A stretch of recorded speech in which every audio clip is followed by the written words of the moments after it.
देश के लोग, जिसने भारत पर पहला आक्रमण करने का दुस्साहस किया, जो व्यापारी की शक्ल में आए थे मगर जिनका ख्वाब था भारत पर हुकूमत करने का।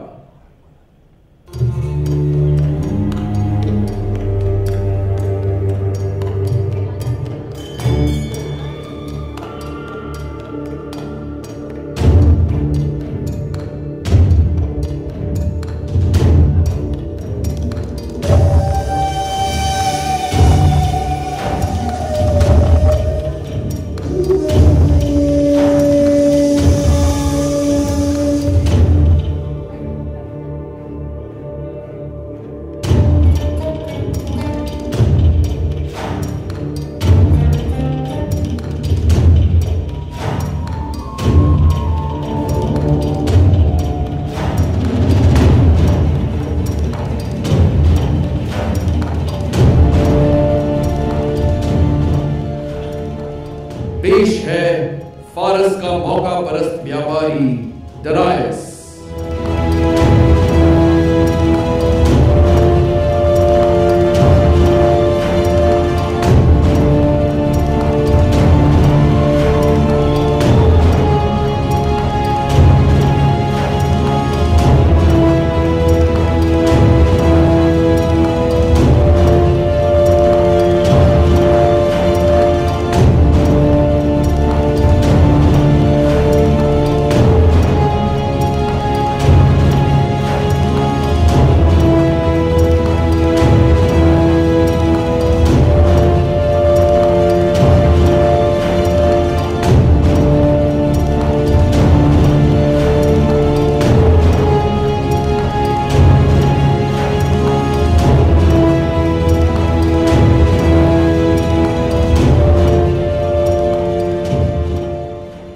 मिलिए उस मुल्क के बाशिंदों से जिन्होंने सपना देखा पूरी दुनिया पर राज करने का। पश्चिम का एक छोटा सा सूबा जिसके ध्वज के तले आ गई थी आधी दुनिया, मैसेडोनिया।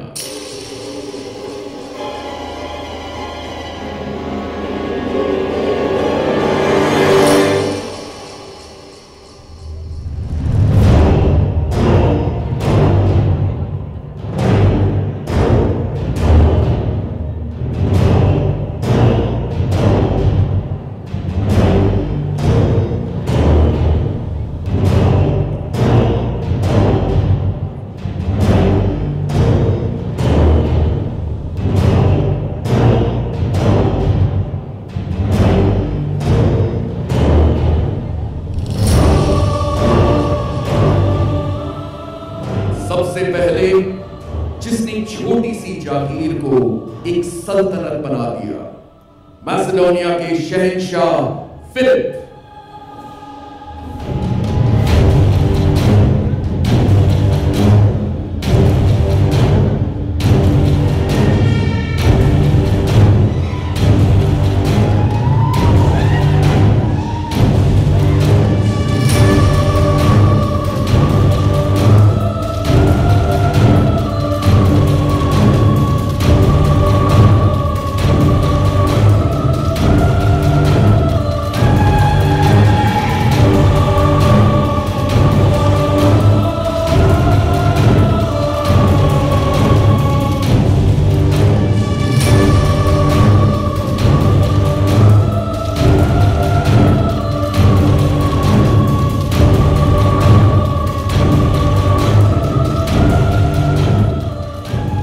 वो सामने आ रही है जिसने ज़्यूस से बेटा मांगा, जो ग्रीस की हार की कीमत बनकर मैसेडोनिया आई, मगर जिसने अपनी हार की कीमत दुनिया को जीत कर ली। सिकंदर के मन में दुनिया फतेह करने का बीज बोने वाली ओलंपियास।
अब पेश है वो जिनके किनारे से बहती थी झेलम, वो जो करते थे झेलम का नियंत्रण, वो जिनके लिए प्रतिशोध संसार की सबसे अमूल्य चीज थी। मिलिए पौरव राष्ट्रवासियों से।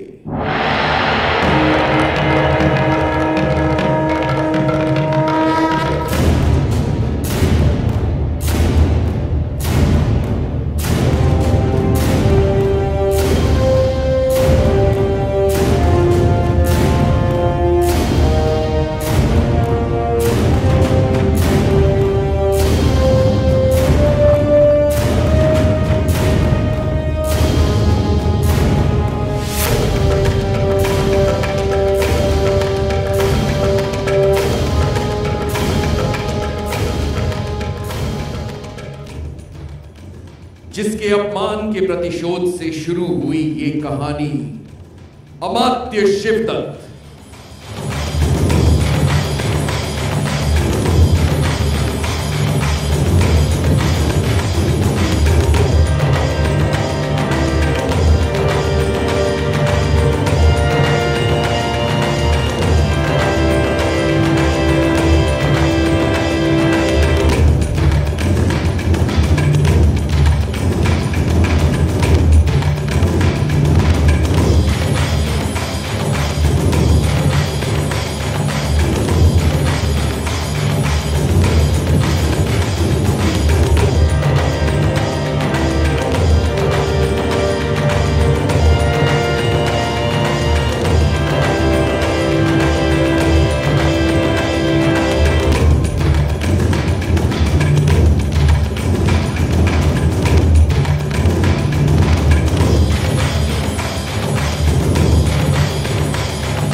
जिसने जन्म दिया पुरु को और जिसने देखा सपना अखंड भारत का, महारानी अनुसुईया।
जिसने कोशिश की अनुसुईया के सपने को पूरा करने की, मगर एक धोखे ने जिसे बदल दिया, जिसके इरादे लोहे जैसे मजबूत थे और नफरत थी जैसे तलवार की धार, महाराज बमनी।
अब आ रहा है वो महारथी जिसके नाम के खौफ से झुक जाते थे लोगों के सर, जो जिस दिशा में मुड़ जाता वहां का ध्वज उसके ध्वज की भेंट चढ़ जाता, जिसने हिम्मत दिखाई झेलम का सीना रौंद कर भारत में आने की, महान सिकंदर।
और अब आ रहा है वो जो कोई काम अधूरा नहीं छोड़ता, जिसे सब कुछ पूरा चाहिए, प्यार भी मार भी, युद्ध में पूरी महारत और पूरा एक अखंड भारत, जिसने दुनिया को घुटनों पर लाने वाले सिकंदर को अपने सामने झुकने पर मजबूर कर दिया। भारत का पहला रक्षक, झेलम का बेटा, बमनी और अनसुईया का पुत्र, भारत की ढाल, पोरस।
सोनी एंटरटेनमेंट टेलीविजन और स्वस्तिक प्रोडक्शंस की पेशकश पोरस।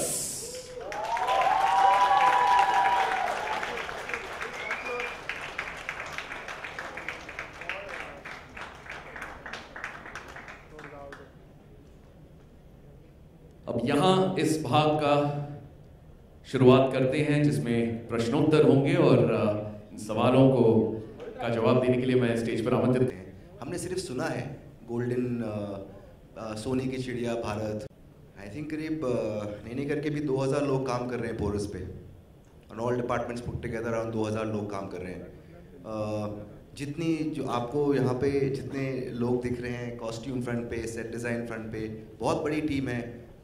VFX फ्रंट पे, विजुअलाइजेशन ऑफ जो वर्ल्ड्स हम दिखा रहे हैं, तो करीब करीब जिस तरह के सेट्स हमने बनाए हैं तो काफ़ी सारे लोग हैं। तो बिना इस तरह की टीम के इस तरह का सब्जेक्ट बन ही नहीं सकता। हम चाहें तो कम लोगों में काम कर सकते हैं, पर कम लोगों का काम कम दिखता है। कहाँ पे क्या ये सेट? जी उमरगांव में, यहाँ से 3 घंटे है, गुजरात। लक्ष्य, टाइटल रोल प्ले करना कितना चैलेंज रहा? मेरे लिए बहुत बड़ा चैलेंज था ये। जब मुझे ये रोल ऑफर हुआ, मुझे याद है ये दिन बहुत ही बड़ा दिन था जब मेरा ऑडिशन लिया गया था। पहले तो मुझे ऐसा फील हुआ कि यार ये तेरी बस की बात नहीं भाई, आजा बाहर, बहुत बड़ा शो है, बहुत बड़ी बात है, तू रहने दे, आजा। सो बट जब सुना इसके बारे में, जब सर से बात हुई, एक बारी हमारी मीटिंग हुई, तो बस ऐसा हुआ कि चैलेंज की तरह मैंने ले लिया। Then it was like that, you know, it's you against this. अब तो तू जीतेगा या ये जीतेगा। So I took it as a challenge और आई टुक इट। सिद्धार्थ जी, किताबें कुछ नाम बता सकते हैं जिससे आपने रेफरेंसेस लिए हों? जी ये हिस्ट्री ऑफ इंडिया है। ऐसे स्पेसिफिकली मैं 10 किताबें मैं रिसर्चर से आपका नंबर देता हूँ, वो आपको डिटेल्स ऑफ सारी बुक्स आपसे शेयर करेंगे, क्योंकि इतनी सारी डेटा अवेलेबल हैं। स्पेसिफिकली मैं ये नहीं बोल सकता कि इस किताब से, क्योंकि ये जैसे हम कहते हैं कि स्पेसिफिक कोई बुक पे बेस्ड नहीं है। It is not based on a book कि मैं आपको एक बुक का नाम दे दूँ। It's based on a saga of 2 worlds, और डेटा सोर्सेज कुछ बुक्स काफ़ी एंशिएंट हैं। So we have a very long list I believe of the books and references, वो सारे हम आपसे शेयर कर लेंगे। और सिंह साहब, आमतौर पे जो सीरियल्स होती हैं चैनल पर बजट बहुत ही जो कम रखते हैं, यहाँ पे budget the sky is the limit, तो ये क्या सोचा था आपने, क्या कुछ जहन में था आपके? देखिए, आप जब कोई भी एम्बिशियस प्रोजेक्ट करना चाहें, it demands its own investment. वो हमें मालूम था। सब्जेक्ट हमने ऐसा चूज़ किया जो 350 BC में सेट था, वहाँ से शुरुआत होनी थी इसकी। तो उस ईरा को सामने लाने के लिए जो भी ज़रूरत थी वो हमने प्रोवाइड की, और जैसा दानिश ने पहले कहा, हमारे प्रोड्यूसर साहब हमारे साथ रिस्क लेने को तैयार थे, तो इनके सहयोग से और आपस में मिल बांट के हम लोगों ने ये शो क्रिएट किया है।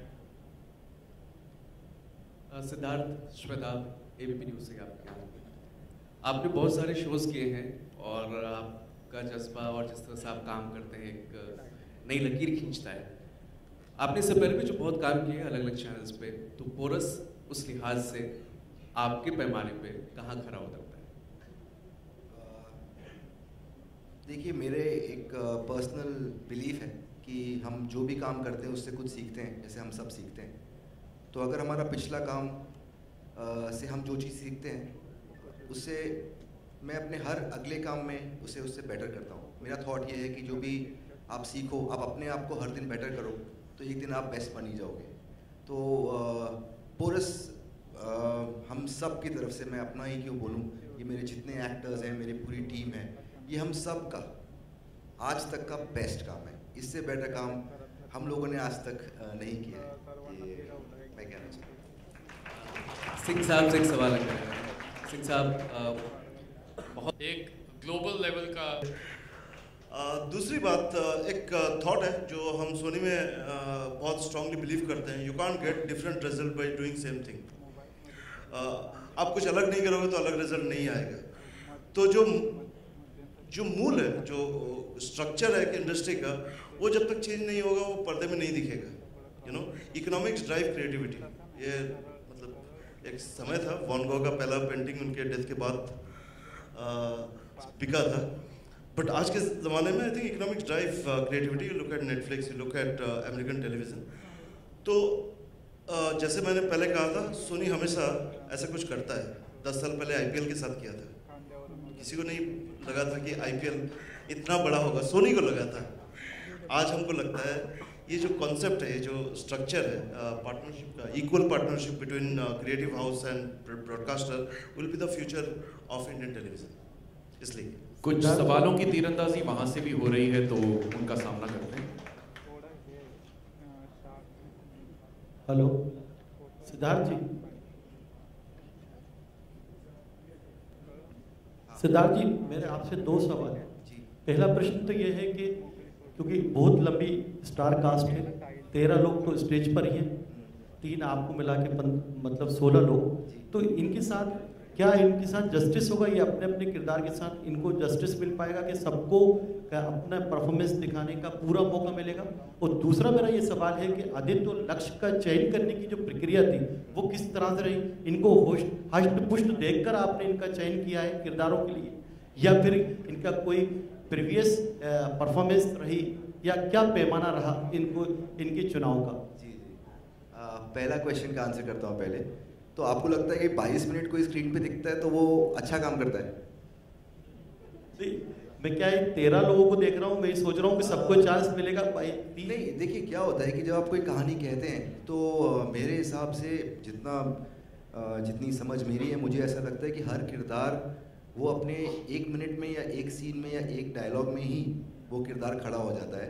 और मोस्ट इम्पॉर्टेंटली मैं हमेशा ऐसा बिलीव करता हूँ कि हम लिखते हैं, हम बनाते हैं, पर ये जितने लोग यहाँ खड़े हैं ये एक्टर्स ही कैरेक्टर्स बनाते हैं। तो जब इनको हम समझा सकते हैं, उनको गाइड कर सकते हैं, पर फाइनली ये जितने लोग हैं ये दिखते हैं स्क्रीन पे, तो इनको जस्टिस करना डेफिनेटली इट्स अ सागा। आपने महाभारत देखा है, उसमें कितने कैरेक्टर्स हैं कि आपको लगता है किसी एक कैरेक्टर को जस्टिस नहीं हुआ है? तो ऐसा नहीं है, डिपेंड करता है आप कहानी किस तरह से लिखते हैं, आप किस तरह से कैरेक्टर्स को पेश करते हैं, कैसे उनकी पर्सनल स्टोरीज, उनके ग्राफ्स को जस्टिफाई करते हैं। और ज़रूरी नहीं है उसके लिए वो हर दिन 22 के 23 मिनट रोज स्क्रीन पे दिखें, वो डिपेंड करता है किस तरह से आप उन्हें लिखते हैं। तो 100% जस्टिफाई तो कैरेक्टर्स होंगे। कास्टिंग के बारे में जो आपका दूसरा सवाल था, देखिए कास्टिंग जितने लोग यहाँ खड़े हैं, जितने भी हैं यहाँ पे, आप देख सकते हैं किंग फिलिप, वो रोज़ प्रोस्थेटिक करके अपनी एक आँख, सुबह उसकी एक आँख हम लोग बंद करते हैं, वो आधे टाइम ही इज़ दोपहर तक उसकी आंखों में पानी आ जाता है बिकॉज वो प्रोस्थेटिक्स है, और हम 12 घंटे शूटिंग करते हैं। एक भी जितने कैरेक्टर्स हैं मेरे लेफ्ट पे, रोहित, सिकंदर, अलेक्जेंडर, अपने खुद का बाल उसने हेयर कलर किया है लास्ट 1 साल से, लगभग 6-8 महीने 10 महीने से तो रोहित ऑलरेडी ऑन बोर्ड है। लक्ष्य ऑलरेडी अराउंड 1 साल हो रहा है। जिस तरह ये दिखता था 1 साल पहले, जिस तरह से इसने अपनी फिजिक बनाई है, जितने एक्शन डिक्शन ट्रेनिंग पे गए हैं, फर्स्ट एंड फॉरमोस्ट रति पांडे मेरी फेवरेट, वो was the first casting of this show was Rati, and करीब 1-1.25 साल से वो अपने कैरेक्टर पे काम कर रही है। उसने घुड़सवारी सीखी है, आदित्य ने भी, जितने लोग यहाँ खड़े हैं, आपको एक भी इंसान ऐसा नहीं दिखेगा जिसने ये मेहनत नहीं की कि मैं अपने कैरेक्टर में कैसे घुसूं, कितना टाइम दूं, बिकॉज ये सब्जेक्ट ऐसा नहीं है कि आप कल सुबह उठ के बोले हाँ चलो मैं ड्रेस पहन लेता हूँ और हम लोग एक्टिंग करना स्टार्ट करते हैं, पॉसिबल ही नहीं है। इसके लिए वो एक्टर्स हमने कास्ट किए हैं जो वो टाइम देना चाहते हैं, वो एफर्ट देना चाहते हैं। उतने हम बॉम्बे में शूट नहीं करते, हम बाहर शूट करते हैं जहाँ पे बहुत सारे इश्यूज होते हैं हमारे शूट पे, because it's historical, it's a mammoth subject, it's not a normal daily soap. यहाँ पर तो एक्टर्स जिनमें कमिटमेंट है, जो अपना बेस्ट देना चाहें, उनमें एक पैशन है, एक हंगर है, इन सारे लोगों में है, इन सब ने वो मेहनत की है, तो इसीलिए सारे लोग आपके सामने खड़े हैं। Thank you. 42 में उन्होंने बहुत ही बेहतरीन काम किया है। वो लेवल भी अगर हम आज के इससे मैच कर पाएँ तो they've done a wonderful job going by that time। तो वो लगा कि ये उस समय 41 में अगर वो ऐसा काम कर सकते हैं तो आज हम 2017 में हमें कहाँ पहुँचना चाहिए, वो इंस्पिरेशन मिला मुझे उससे। अच्छा सिद्धार्थ, आपने कई पोर्शंस अपनी वैलिड क्वेश्चन, क्योंकि हम दिखा रहे हैं कि उस समय उस वर्ल्ड में नदियाँ इतनी चौड़ी होती थी कि उसके थ्रू से शिप की ट्रेडिंग होती थी, वाटर रूट था, वाटर ट्रांसपोर्ट बहुत ही इम्पोर्टेंट पार्ट था उस दुनिया की। तो यहाँ पर जिस तरह का वर्ल्ड एंशिएंट मुझे दिखाना था, तो जहाँ हम खाओसोक लेक पे गए, one of the oldest rain forest in the world, और वो रिवर है, हमने सी में जाके पानी शूट नहीं किया। तो इसीलिए हम थाईलैंड गए ये देखने के लिए कि जो रिवर का फील है कि उस तरह की उस समय नदियाँ इतनी बड़ी होती थी। कोई 350 BC में जो लैंड था, आज जो लैंड का डिस्प्लेसमेंट है वो बिल्कुल ही अलग है। जो आप उस समय जो अभी आप इंडिया में देखिए, अगर आप बिहार की तरफ जाएंगे, पटना की तरफ, तो गंगा की चौड़ाई देखिए, आप सोचिए 350 BC में वो कैसा होगा। अब तो बहुत छोटा हो गया है पहले से। तो सिमिलरली हमें जिस तरह का लुक चाहिए था, उसके लिए थाईलैंड में वो जगहें, वो लोकेशन मुझे बहुत यूनिक लगी, इसीलिए हम वहाँ पे गए। जिस तरह अलग अलग सीरियल्स में महाभारत और रामायण के अंदर पूरे मुकुट वगैरह लगाए जाते हैं, she's done a wonderful job. I think hats off to her. केतकी ने काफ़ी रिसर्च किया। शी टुक मी थ्रू किस तरह के कॉस्ट्यूम्स उस समय अवेलेबल थे, ज्वेलरी किस तरह की थी, फिर हर एक कैरेक्टर के हिसाब से जिस इंसान की हमने कास्टिंग की उसके हिसाब से उसने हर एक कैरेक्टर का इंडिविजुअल डिज़ाइनिंग किया है। ये तो सिर्फ राजा और रानी और फ्रंट रनर्स हैं, हमने तो हर लेवल पे केतकी ने डिज़ाइन किया है। ऑन सेनापति किस तरह थे, पंडित किस तरह के थे, नॉर्मल कॉमनर्स किस तरह के थे, दास कैसे थे, दासियाँ कैसी थी, हमने हर वर्ल्ड पे I think the complete credit on the costume and jewellery goes to Ketaki Dalal. She can answer the details of how she went about doing the research on it. दो और सवाल लेना चाहेंगे, वक्त की पाबंदी है। We take 2 more questions. Sorry, I don't know the name. I can't recollect the name of the lady wearing the black robes. Yeah. अच्छा, you are the odd. Character के रिक्वायरमेंट से पहले मैं ये बोलूँगी कि भारत उस वक्त बहुत समृद्ध था, तभी उनको सोने की चिड़िया कहते थे, और हम तो बेचारे ग्रीस के लोग लुटेरे हमारे पास इतनी ज्वेलरी थी नहीं, तो इसलिए उन्हें थोड़ा गरीब लुक दिए। एनीवेज, ग्रीक आपने देखा होगा कि वहाँ की कॉस्ट्यूम्स कैसी होती हैं। They are generally they wear white clothes and Bharat में जैसे बहुत सोने की चिड़िया था, और वैसे ही बहुत लेविश था भारत, एक रिच बहुत समृद्ध देश था। और ग्रीस के तभी मैसेडोनिया के लोगों की भारत के अलावा हर किसी के दुनिया में लोगों की नज़र भारत पे ही रहती थी, क्योंकि वहाँ पे रिसोर्सेज थे, हर चीज़ थी। भारत के लोग बाहर नहीं देखते थे, लेकिन पर्शियंस, इजिप्शियंस, मैसेडोनियंस, सब लोगों की नज़र भारत पे रहती थी। फिलिप, ये किस तरीके से मैनेज करते हैं, क्योंकि खुली आंखों को बंद कर काफ़ी देर तक रखना बड़ा मुश्किल काम है। हाँ, काफ़ी चैलेंजिंग है। और जब मैं ऑडिशन के लिए भी गया था तो मुझे पहले ही बता दिया गया था कि लेकिन ये कैरेक्टर है, ये लुक है, 12 घंटे कम से कम एक आंख तो बंद रहेगी, कर पाओगे? सो मैंने सोचा अगर मैं नहीं करूँगा तो कोई और ज़रूर करेगा। And this is challenging role जो आज तक किसी और ने ट्राई भी नहीं किया है। एंड टॉप ऑफ दैट इतना बड़ा शो बनने जा रहा था पोरस, जिसपे सिद्धार्थ सर डायरेक्ट करने वाले थे, तो it was a great opportunity for me to work. तो हाँ, थोड़ा सा चैलेंजिंग था फर्स्ट 2 डेज, बट जब सेट पे आया और जब काम पसंद आने लगा और जब यूज टू हो गया, देन पेन चला गया। तो फिर अभी याद नहीं है मुझे कि कब पेन हुआ था लास्ट टाइम। तो इसके लिए क्या प्रैक्टिस की आपने? काफ़ी, ऑडिशन से पहले काफ़ी प्रैक्टिस की थी, और प्रोडक्शन वालों ने भी काफ़ी प्रैक्टिस कराई।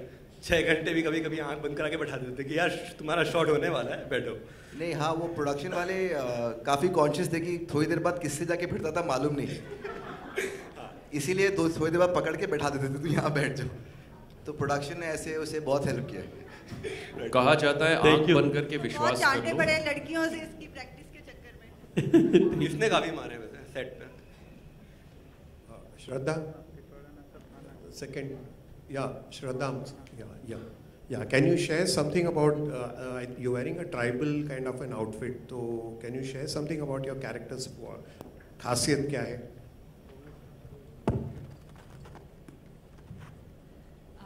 Yes, so this is, we belong to the Dasyu world. So Dasyus basically समुद्री लुटेरे हैं जो ट्रैवलर्स को, शिप को हम लूटते हैं, और हम ऑलमोस्ट पानी में रहते हैं, मतलब पानी के बगल में छोटे छोटे हट्स होते हैं, हम वहाँ रहते हैं। तो इसलिए हमारा ट्राइबल कॉस्ट्यूम है, इसलिए हम इन लोगों की तरह इतनी इलैबोरेटली ड्रेस नहीं है। हम क्रूर हैं, थोड़े गरीब हैं लेकिन क्रूर हैं। सो लूट के पैसा कमाते हैं हम। अलेक्जेंडर को डिफीट करना बहुत मुश्किल था, तो आपके लिए उनको पोर्ट्रे करना कितना? मुझे लगता है कि आप वो एक स्टेप आगे ले चुके। So I think that's about it. We have time for one more question, please. Hi, this is Letty here. So my question is to all the guys and the girls on this show.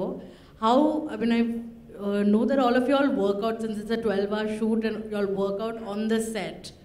So how aggressive is the workout for you all once you all are already started working on the show? I think once you start enjoying your work, it doesn't. I think you all will agree that लगता नहीं है कि 12 घंटे हो गए।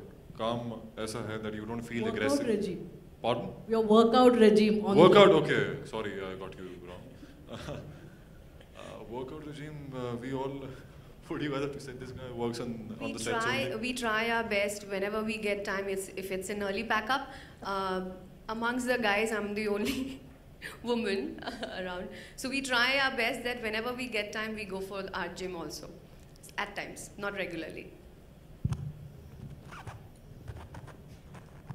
You know, ma'am, I just want to say that looking at the scale of the show and the magnanimity, so much have been put into this show, and looking at the creators, Rahul, Siddharth, all our creative team, and the support from the channel, वो इतना huge है ना कि it's, I think for all of us, the actors also, it's inspiring कि दिख रहा है इतना बड़ा काम हो रहा है, तो हम कितना एटलीस्ट अपने आप पे काम कर सकते हैं।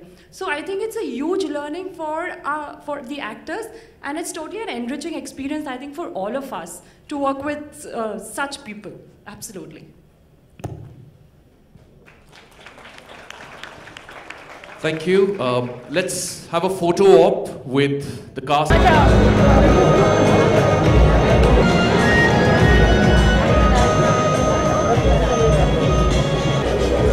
राजा रानी को बुलाओ, सब एक साथ आएंगे।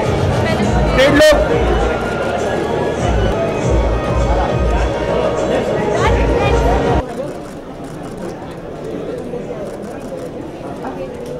Thank you, thank you. Centre look please, centre look, centre centre.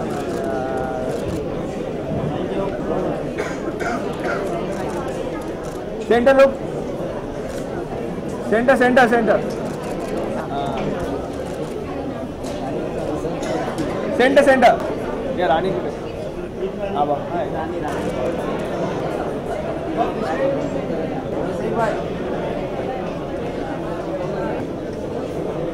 Centre look. Ma'am आप सेंटर में आ जाओ। मैम आप सेंटर में आ जाओ। Centre look, centre look.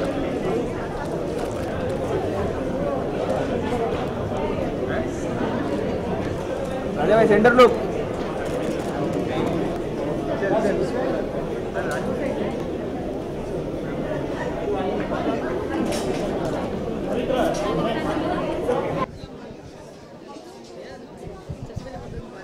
Thank you so much. मेरा कैरेक्टर बहुत ही पॉजिटिव है। उसको कोई भी अगर कोई अप्रोच करता है, he doesn't take it very negatively. Opinionated है, उसका खुद का बहुत बड़ा ओपिनियन है। He puts its point forward. Patriotic है, अपने देश को बहुत प्यार करता है, अपने आसपास के लोगों से बहुत प्यार करता है, सबकी इज्जत करता है। And I think he is the good boy of our Indian society. तैयारी काफ़ी महीनों से चल रही थी। मैंने ये शो मार्च अप्रैल में ज्वाइन किया था, तब से लेकर आज तक तैयारी कर ही रहे हैं। अपने बॉडी को लेकर, अपने फिजिकलिटी को लेकर, अपने वॉक को लेकर, अपनी आवाज़ को लेकर, हर चीज़ पे काफ़ी मेहनत की गई है। So all together from head to to I worked on it. जी जी जी। 10 से 12 किलो की तो ज्वेलरी है मैंने जो भी पहनी हुई है। ऊपर से ये हेलमेट है which clots your blood in your head sometimes. Challenging है। नीचे आर्मर है और मेड ऑफ लेदर जो हीट में काफ़ी प्रॉब्लम देता है। कड़ा है, रिंग्स हैं, I have earrings on, so in an all complete package है। Viewers, I would request you all to watch this show. This is one of a kind prototype है, एक नया तरीके का शो है। आप लोग बात करते हैं गेम ऑफ थ्रोन्स की, स्पार्टकस की, ग्लैडिएटर की, अब आप बात करेंगे पोरस की। देखते रहिए।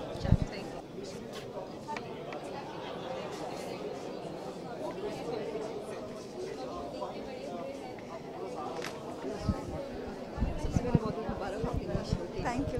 किरदार के बारे में जानना चाहेंगे, कितनी एक्साइटेड और नर्वस है इस किरदार के?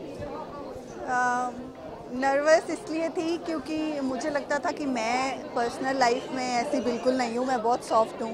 क्या मैं इतनी क्रूअल तो नहीं कहूँगी, ये नेगेटिव कैरेक्टर नहीं था, बट इतनी हेडस्ट्रॉन्ग और अपनी बात मनवाने वाली, अपने आप में इतना बिलीव करने वाली कि जो वो सोचती है वही करके ही रहती है। तो मैं ये सोचती थी कि इतना ऐसा मैं लग पाएगा मेरी वॉइस से, बॉडी लैंग्वेज से, the way I emote, will I look that strong woman.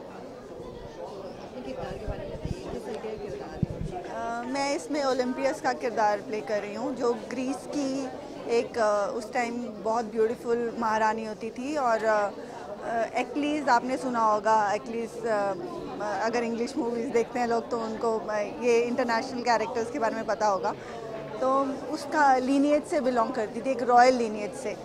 लेकिन उस टाइम जो मैसेडोनिया के आसपास के ग्रीस के शहर थे वो सारा आपस में लड़ते ही रहते थे। तो एक वॉर में एक समझौता हुआ और उसको किसी राजा को सौंप दिया गया। लेकिन वो इतनी बड़ी ज़्यूस की पुजारन थी और इतनी रॉयल लीनिएज की थी, उसने अपनी फेट जो थी, अपनी किस्मत एक्सेप्ट करने से मना कर दिया।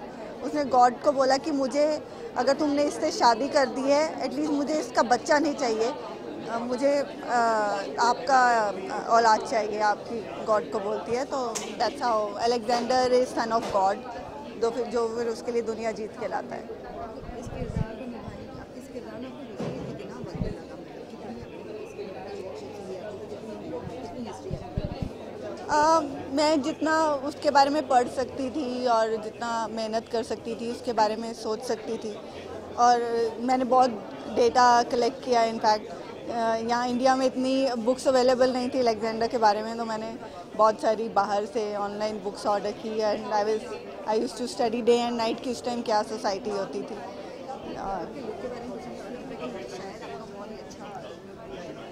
या I am very happy. At least मैं वैसे भी पर्सनली भी इतनी ज़्यादा ज्वेलरी पसंद नहीं करती, और and we are going very realistic. हम ऐसे नहीं कि घर पे है तो वो रानी बन के खड़ी है और क्राउन लगा के, जहाँ पे आपने प्रोमो में भी देखा होगा, she is just wearing normal white gowns और बाल खुले और कोई मेकअप नहीं है। ऐसा बहुत जितना हो सके रियलिटी के क्लोज लुक रखा गया है। व्यूअर्स को ये कहना चाहूँगी कि आज तक भारत में इतने बड़े स्केल पे नई शो आया और सिर्फ भारत के अंदर की कहानियाँ बताई गई हैं। भारत बाकी के आप दुनिया के बारे में, हिस्ट्री के बारे में, अलेक्जेंडर कौन था, और बाकी दुनिया, भारत इतना समृद्ध था कि सब नज़र रखते थे कि इसको जाके लूटें। वहाँ पे इतने रिसोर्सेज थे, नदियाँ थी, हर तरह की फसलें होती थी, सोने की चिड़िया था। तो you will know what ancient history was, और इतने हर किरदार इतना ब्यूटीफुली आपको उसको स्टोरी फॉर्म में दिखाया गया। तो you must watch Porus. Alexander के नाम से सिकंदर से थोड़ा कम जानते हैं, किस तरह अपना किरदार ये ऑपोजिट बात मैं आपके मुँह से सुन रहा हूँ, बिकॉज मोस्टली मैंने देखा कि इंडिया के अंदर लोग सिकंदर के नाम से ज़्यादा जानते हैं, जो बड़े लोग हैं। अभी जब जो नई जनरेशन है वो अलेक्जेंडर से ज़्यादा जानती है, but Sikandar is more famous, the word name Sikandar is more famous than Alexander. दोनों एक ही कैरेक्टर हैं, उसका अलेक्जेंडर भी नाम है और सिकंदर भी नाम है, और जैसा कि इतना महान कैरेक्टर है तो या I forgot your question because I am blank now. What did you ask? किरदार के बारे में, सिकंदर का किरदार मैं प्ले कर रहा हूँ, बहुत ही चैलेंजिंग, और ये ऐसा किरदार था जो अपने आप जिसकी अपब्रिंगिंग और जिसकी कंडीशनिंग ऐसे हुई थी कि वो उसको पूरी दुनिया को फतेह करना था। उसकी माँ ने उसको बचपन से ये सिखाया था और उसको ये बताया था कि तुम नॉर्मल इंसान नहीं हो, तुम भगवान की औलाद हो, जीउस की औलाद हो। और जब किसी बच्चे की कंडीशनिंग इस तरह से की जाती है कि आप नॉर्मल हो ही नहीं, आप भगवान की औलाद हो, ये सब चीज़ें की जाती हैं, तो आपका जज्बा, जो आपका पूरा मोटिवेशन है और आपके जितने भी ड्रीम्स हैं वो चेंज हो जाते हैं। You feel that you are special and you are here to do something different what others are doing. तो डिफ़िकल्ट किरदार था, लेकिन मेहनत करी है उसके लिए, और उसको प्ले करने के लिए बहुत हिम्मत और बहुत लिटरली बहुत मेहनत की ज़रूरत थी, जो कि हमने पिछले 6-7 महीने में की, एंड अब हम उसको एग्जीक्यूट कर रहे हैं and people are liking it, so we are very happy.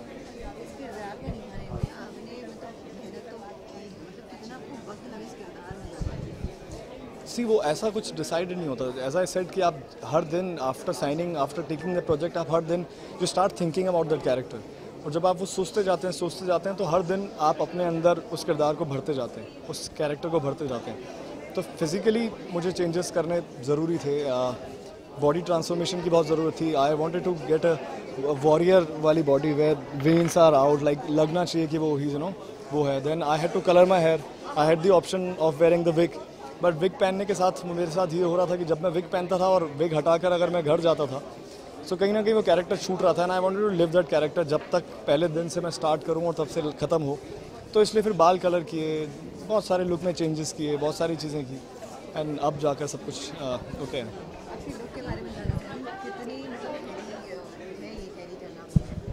उतना हैवी नहीं है, बिकॉज मैं हिस्टोरिकल्स मत लड़ो, मैं बहुत हिस्टोरिकल्स कर चुका हूँ पहले, तो मेरे लिए ये गेटअप को लेना इतना मुश्किल नहीं था, और ये तो बहुत आसान कॉस्ट्यूम है, इतना वो नहीं है। ये वॉर लुक है, कंटिन्यूसली अलेक्जेंडर इसमें नहीं रहने वाला, बिकॉज जैसे जैसे वो आगे जाता जाएगा वैसे वैसे उसके कॉस्ट्यूम चेंज होते जाएंगे, बट ये पर्टिकुलर एक वॉर लुक है जो हम सबसे पहले शायद शो के अंदर दिखाएंगे उसके इंट्रोडक्शन में, तो ये वो लुक है। व्यूअर्स को यही मैं कहना चाहूँगा कि गाइस 27 नवंबर को 8:30 PM से आप पोरस देखिए। ऐसा शो मैं आपको गारंटी देता हूँ कि आपने टेलीविज़न पे नहीं देखा होगा, इंडियन टेलीविज़न पे, एंड जिस तरह का एंटरटेनमेंट, जिस तरह का विजुअल एक्सपीरियंस आप लोगों को मिलेगा, वो आप आई एम श्योर बहुत पसंद आएगा। एंड मेरे जितने भी फैंस हैं जो इंतज़ार कर रहे थे कि मैं कब नया शो के साथ में आऊँगा, अब आप लोग जब देखेंगे तो आपको पता चलेगा कि मैं क्यों इतने टाइम से काम नहीं कर रहा था और कोई शो नहीं ले रहा था, because I was waiting for opportunity like this, and अब जब वो आ गई है तो आई एम श्योर आपके सारे गिले शिकवे ख़त्म हो जाएंगे, एंड फिर से हम लोग अभी आने वाले हैं, तो लॉन्ग जर्नी अभी स्टार्ट होने वाली है। Thank you. Make it very short,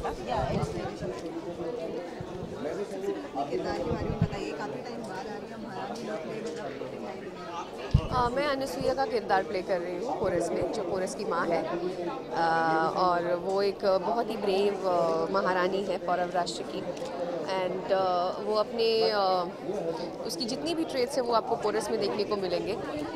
बहुत सैक्रिफाइसिंग लेडी है, and she is an example of women empowerment. बहुत ब्रेव वॉरियर भी है, और जहाँ फीलिंग्स और इमोशंस की बात आती है, अपने इमोशंस को मद्देनज़र रखते हुए बहुत सारे सैक्रिफाइसेस भी करती है। बाकी आपको देखना पड़ेगा शो।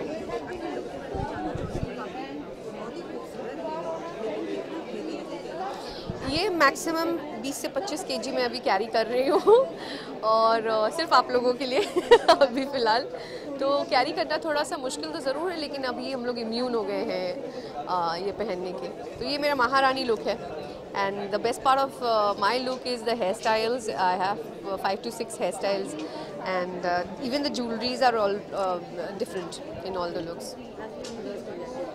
व्यूअर्स के मैं यही कहना चाहूँगी कि हम लोग आपके लिए बहुत ही अलग एक शो लेकर आ रहे हैं, जो कि बड़ा छोटा मुझे बिल्कुल नहीं पता, बट बहुत मेहनत लगी हम सब की।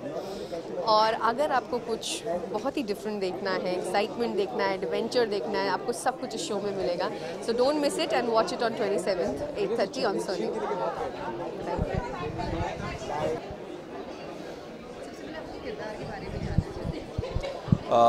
फर्स्ट ऑफ ऑल मेरा नाम सनी घनशानी है, और मैं जो कैरेक्टर प्ले कर रहा हूँ उसका नाम है फिलिप इस शो पोरस में। अगर इस किरदार के बारे में बताऊँ तो इस किरदार में काफ़ी सारी ऐसी चीज़ें हैं जो मैं रियल लाइफ में नहीं करता हूँ, तो ये डेफिनेटली मेरे रियल लाइफ से काफ़ी अपोजिट है। जैसे मैं इस किरदार के बारे में बताऊँ तो काफ़ी एग्रेसिव है, काफ़ी प्राउडी है, काफ़ी अनकाउथ है, और काफ़ी क्रूअल है। तो और लीडरशिप स्किल भी काफ़ी है इसमें, because he is a king. इसने मैसेडोनिया में होते हुए काफ़ी सारे ग्रीस के स्टेट जीते थे, तो उसकी अपनी स्किल्स थी, but these have been the 4 major characteristics of this character Philip. Real life में मैं डेफिनेटली बिल्कुल ऐसा नहीं हूँ, तो it has been a different experience for me to play the character.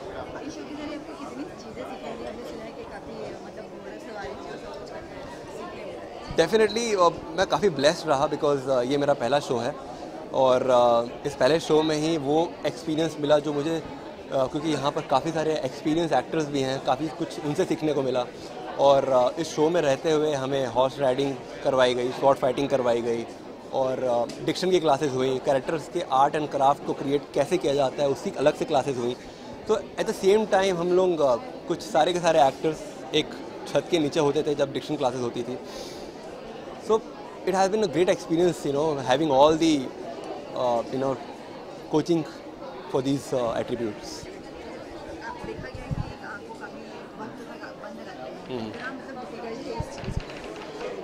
मैं कहूँगा कि पहले काफ़ी डिफ़िकल्ट था, अभी मैं मज़ा आने लग गया है मुझे करने में, क्योंकि इसका रिस्पांस जब आपको मिलता है, लोग आपके कैरेक्टर को सराहने लगते हैं और यूनिक डिफरेंट ही लोगों को याद रहता है, जहाँ तक मुझे लगता है।